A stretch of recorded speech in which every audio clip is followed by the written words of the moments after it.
There you go, we'll just do it. Okay. All right, it's just a camera. All right, so I mean, let's just talk about why you wanted to get into this versus some other program you might have been in.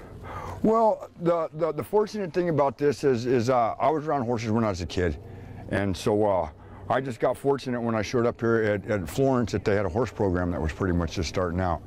And I've actually, when I relate these horses to like my life and stuff like that, these horses all came out of the wild. You know, every one of these horses came out of the wild.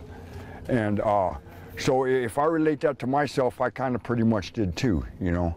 And so these horses, they thought when they were living in the wild that they had a really good life out there, but they were having to forage for food, and you know, and it really wasn't as easy as I thought it was, you know. And they come through here and they actually learn that there's, you know, more. You know, we kind of pretty much save these horses in a way, because all of a sudden now we give them homes, and it's kind of like us. They go through a learning curve, you know, on adjustment, you know, on a different life and stuff, and then so it's kind of like what we're going through. So if I kind of relate all that to myself, you know.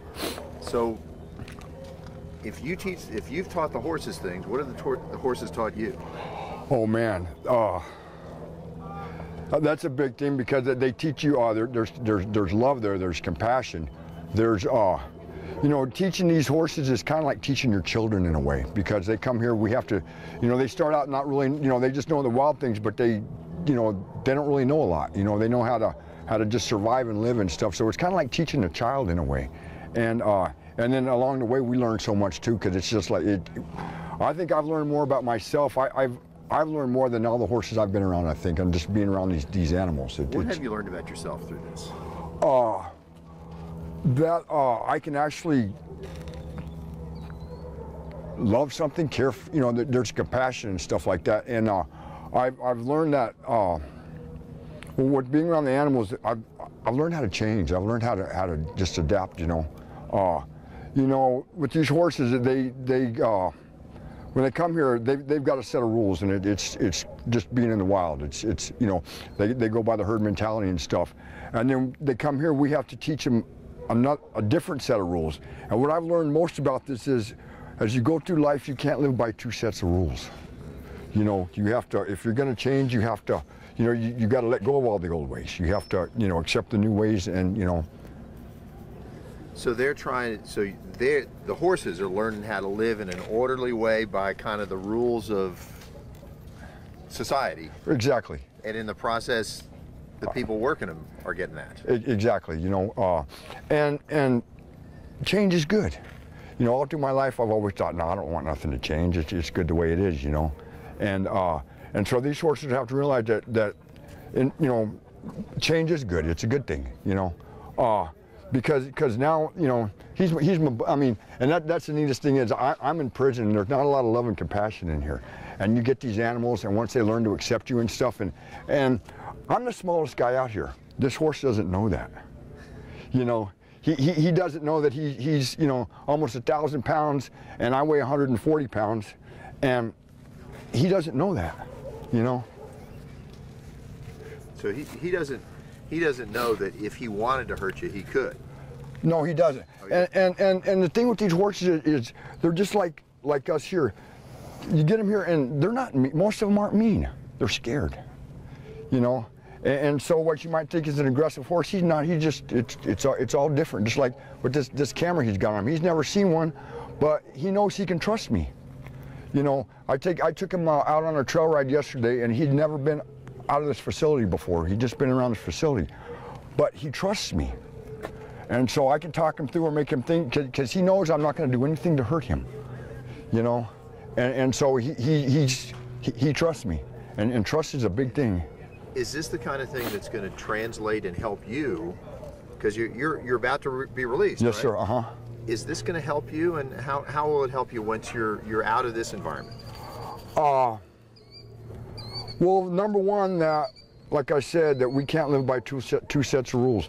I have to take what's behind me, and I have to leave it there, because if I don't, I'm going to end up back here. So it's teaching me that for one, I can't live by two sets of rules. I have to choose one or the other, and that's either being back in here or being, you know, or being free. And see to him, he always thought being free was out there running with the herd, having to worry about the predators and, you know, and finding food and stuff like that.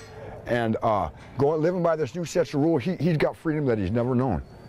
You know, now you know, he accepts people. He's happy with people. He knows I'm his friend, and it's just the main thing is knowing that change is good. It can be for a good way. Are there kind of job skills that'll translate to something other than caring for horses? Well, yeah. For one thing is responsibility. These horses, you know, they're in these pens here. They can't go take care of themselves. We have to be here 7 days a week, rain or shine. You see, we're out here working in the mud. So it's responsibility is a big thing that goes with this. It's a big thing, you know, and credibility. You know, being able to, you know, we all have jobs that were issued out here and stuff, and we have to do them, you know, and so it's credit, you know, responsibility is, you know, and. Now, if you didn't qualify for this program, what kind of things would you be doing instead while you're here? Oh man, they got raking rocks, picking weeds, digging ditches. This is such a privileged job, and there are so few of us that get to do this, and we are just really so blessed, really so blessed. And as far as, I'm not quite sure how many people there are in the Arizona Department of Corrections, but only 20 of us are out here doing this. You know, and the freedom, and like I say, it's a privileged job. We have to, you know, it doesn't take much to lose a job like this. So you have to, you know, we have to live by the rules. You know, the neatest thing about this is I've been fortunate enough to be able to not only train this horse, but I'm going to adopt him from BLM, and so I'm actually fortunate enough to be able to take this guy home with me. And so this is something that I'm going to have a lifelong friend, you know. And I live up in Happy Jack, so he's going to have all kinds of forests. It'll be a little bit different environment for him. Yeah. But and the neat thing is, it kind of goes back to the old Western days. I'm going to get out of prison here in 3 weeks, and I'm going to take my horse and my $100 gate fee with me. Well, and you got kind of family to take care of. Yeah, yes, sir. Oh yeah, you know, he's a lifelong commitment. But I'm blessed. My children all grew up on horses. They were in Gymkhana growing up. They grew up on horses. So. I've got 5 grandkids who are going to get to ride this guy. Oh, great. And that says a lot that you trust your grandkids with this. Oh, yes, sir, I do. Just like, he's a little skittish, but he got used to the camera and stuff, and he trusts me. He knows I'm not going to put him in harm's way. Yeah. Isn't that right, Mr. Tonto?